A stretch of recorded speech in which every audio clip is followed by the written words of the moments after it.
it's getting fun. Hey there guys! Today I've got another first impressions video, this time on Mutant Year Zero Road to Eden. There is a demo available for the game currently on Steam, so you can check it out on the Steam page. I've got that linked below. Mutant Year Zero is a tactical adventure game which has turn-based strategy elements, similar in style to the current day XCOM games. Though it has its own unique elements too, with exploration in the game world, and real-time stealth mechanics, alongside the turn-based combat. Now anybody who knows me knows that I absolutely love turn-based strategy games in general. I've probably put over 1,000 hours into games like XCOM and Advance Wars and Into the Breach, for example, plus many others. So with that, this game caught my attention and seems to be right up my alley with the turn-based combat it has. I have played roughly 10 hours of the game so far, and I think I'm about halfway through, so I figured now would be a good time to give my first impressions on it. As usual with all my impressions videos, I try to talk about the game a little bit, and then I talk more about what I like and what I don't like about the game, as well as any bugs I've experienced while playing. So, let's get into it.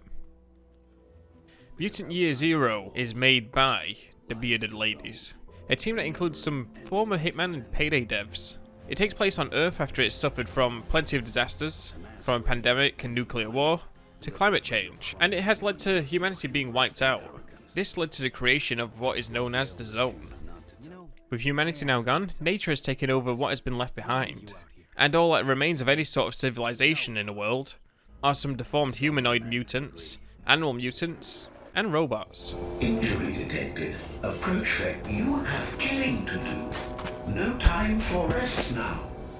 There is a settlement where a number of the mutants live called the Ark, a community of mutants led by the Elder. The Ark is built on top of an ancient bridge, high above the Zone, and uses a load of old machines that have been rebuilt or repaired using the valuable scrap from the Zone. This is where your squad comes in. Your mutant squad is made up of Borman, who is the squad leader, and has a more serious tone about him.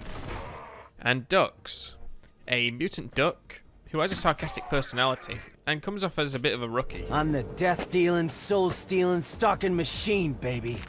They are both stalkers, a group of the toughest, most resourceful mutants that the Ark relies on to retrieve scrap and supplies while out in the Zone, as well as take care of any ghouls patrolling the area nearby the Ark. Their mission is to go and find Hammond.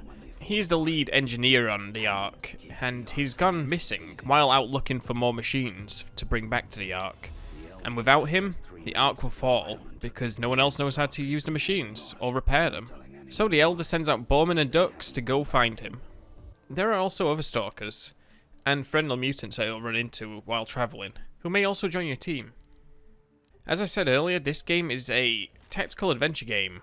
It has the turn-based combat of the newer XCOM games like XCOM Enemy Unknown, but it also has the real-time stealth mechanics where you can avoid engagements, or sneak around to take out enemies silently one by one, so that you have less enemies around when the fight eventually goes loud. Another one bites the ducks. You also get to explore each area as you travel between them, for things like scrap, broken weapon parts for upgrading your weapons, supplies like medkits and armor, hats which can give you some buffs, and left behind artifacts which you can trade in for some upgrades or for some discounts in the store on the Ark. Look at this beauty. The ancients left a lot of ugly junk behind, but once in a while you see something like this. Wonder what these buttons are for. I wouldn't touch it if I were you. I'm not kidding around. Lay off the buttons. What's up your butt? That's a bomb, all right. They used to call it a boom box. Touch that red button, and it goes boom. Don't be pretending you know what any of this crap is. We'll bring it back to the Ark and show it to Prip. Ask him what it's worth on the black market. You can level up your squad through killing enemies to get mutations, which act like abilities for your squad members. This will give them new abilities like the ability to run and gun, where you can move further, but still can use an action afterwards, or the ability to mind control enemies. And each mutant can have 3 different types of mutation active at once. They can have a minor mutation, a major one, and a passive mutation, each of which can be switched out as you want to. So, now that I've talked a little bit about the game itself, here I'll talk about what I like about the game and what I enjoy. Now, I loved a combination of all of the gameplay mechanics I've mentioned already. I think combining the turn-based combat that we see in XCOM with the ability to do stealth is really cool. It blends together really well, and I kind of wish this was an XCOM 2 when they introduced the ambush mechanic. Being able to sneak around all the enemies to take them out one by one is something I've done a lot in this game. Whether that's just to take out one or two enemies who are part of a bigger group, so the main fight will be easier for me, or it's been so I could take out one enemy for a level up, so I could fast travel back to the Ark and upgrade. It's also very handy for taking out an enemy who could be in the way of the transition areas where you can travel between maps. And as I said, you can just avoid the enemies altogether if you want to. Besides that, I like the exploration they've put into the game. Because the game is laid out how it is, where it's lots of small maps in a big world, each of the little maps is different and you can explore each of them. Looking for some hidden scrap or just exploring in general, I definitely have wandered off into areas I shouldn't have, because I discovered it was another route I could go that wasn't on the main path towards one of the main objectives I was following at the time. And you can find these branching paths quite often. It definitely does pay off to explore, because you can find some new weapons, or even some new armor in some places. Or even just some good scrap. And one of the cool things, actually, that I like is the different armor variants that you can get. You can find different armor that's got different abilities. So you'll find armor, for example, is firefighter armor, which is fireproof. So you won't be affected by when people throw Molotovs at you. You can sit in the fire and keep taking your shots. Or there's one that makes you immune to being rammed and knocked over by some of the bigger enemies who might charge you. And besides the abilities, you just add some extra armor layers to you, or some more health. I like a good amount of the characters on the game, even some of the people that you talk to on the Ark. I think the team has done a good job here creating some unique characters who are fun to listen to. Bowman and Dux are great. I like these two characters a lot, and I do like how they play off of each other. I think Dux is my favourite so far. I like his sarcastic nature. Thanks for signing me up back there, you crazy pig. Yes, Mr. Elder. Sign us up for a suicide mission, Mr. Elder. Did you forget there's like a cajillion ghouls out here who want to kill us?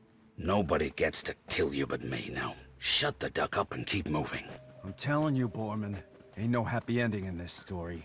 Stalkers don't get happy endings. We get each other. So watch my back. And I guess that relates to the writing of the game as well, which I like. The dialogue is a lot of fun as well. I get a good laugh out of it every now and then. It's definitely more hit than miss, the dialogue, from your squad and the enemies. The enemies have some pretty funny lines. It's cool to sneak up on groups of enemies and just listen to their conversations. And the game is just full of charm. How many times have I told you that the mushrooms are sacred tools for my mind, not yours? My mind is good mind. Thick mind. What are the machines doing? They're crazier than us. We could run one without looking. That's what Snubble said. And Bilge and Muckley. Now Snubble, Bilge, and Muckley have no heads because they ran. Muckley had 1 foot. How can he run? We are faster than Muckley. We will make it. I can faintly see the letters. T-O-R-C-H. Torch! But it's a pretty crappy torch, as it's not giving as much light as my flashlight, and it's too heavy. Each character seems to have their own dialogue as well whenever you enter a new area or you investigate certain objects within one of the maps. So if you was playing as Borman, he would say his own thing about it. But then if you was playing as Dux or one of the other mutants in the game, they would say something else about it. So it's kind of got a little bit of replay value in that sort of way, to listen to the dialogue. And the combat is satisfying. I do always feel very satisfied when I've managed to beat a fight that I've been struggling with in the game. Whether that's because I'm underleveled or I've just played the fight just right. So, as for what I don't like about the game so far, I think my main complaint so far is the difficulty curve. Now, I've only been playing this on the hard mode. I've not played very hard yet, and I've not played normal mode. But on hard mode, the game seems to ramp up in difficulty very fast. By the time I ran into Selma, who is the first person who will join your squad, I managed to get myself into 2 different fights which were really difficult, and I could not win one of them. I had to actually sneak around them, which is part of the game, but it just felt like the enemies were vastly more powerful than my squad was for those areas. And I seem to be running into areas more often than not, where I feel like unless I'm doing everything perfectly, I can't actually win the fights. Or if I don't have certain upgrades or the right squad members equipped at a time. Some of the fights just feel like you can't win in that sort of way. But like I said, once you do win these fights, it is very satisfying. It's just the difficulty curve is so high, I felt like. And I can't imagine what it's going to be like on a very hard mode, with Iron Man mode on as well, where your squad mates can die permanently. I think also I would have liked to see this game have a squad size of 4 rather than a squad size of 3. Just because, for me, I just don't like having to juggle the squad mates out before a fight. And then finally, for what I don't like about the game, there's just a couple of bugs that I've run into. There was this one time, for example, where I was trying to get all my squad back together, and they all teleported onto the same exact tile and got stuck inside of each other, and I couldn't actually just get them out of it. I don't know what happened there exactly, but all 3 of my squad members just all appeared on one tile and they couldn't move. There was another time as well where my squad would not regroup when I told them to after a fight. So I had to remove all of my squad one by one. And it wouldn't follow me when I pressed the regroup key. And I don't know why. They just sort of got stuck. It was as if the option just sort of disabled itself because it thought we were still in combat or something. I don't really know what happened there, but that's what my guess would be. So, there we go. Those are my first impressions and thoughts on Mutant Year Zero. Overall, I'm really enjoying this game. I've had to pull myself away actually from it to make this video. I was really engrossed in it, and there were some areas that I just spent a long time in, trying to find everything hidden away and just trying to win those perfect fights like I talked about. And, like I said at the top of the video, on the Steam page for this game, there is a demo available. I'm unsure if there's one for the PlayStation or Xbox at the moment, but you can definitely check it out on Steam, and I've got that linked below. And by the time this video is out, a free update should have came out for the game, which adds some free content in the way of a challenge mode and modifiers to give the game some more replay value. So it's pretty awesome, it's free, and it'd be cool to see some more possibly in the future. Hopefully I'll be able to finish the game soon and I'll be able to try it out myself. I may try out a series or something in the future with this game on the hardest mode with Iron Man enabled to see how long I can last. Anyway guys, if you were interested in the game, check out the description. I've got a link to the Steam page there. You can also pick this up on PlayStation and Xbox. Right then, thank you all for watching. I hope you enjoyed the video, and I'll see you soon for another one.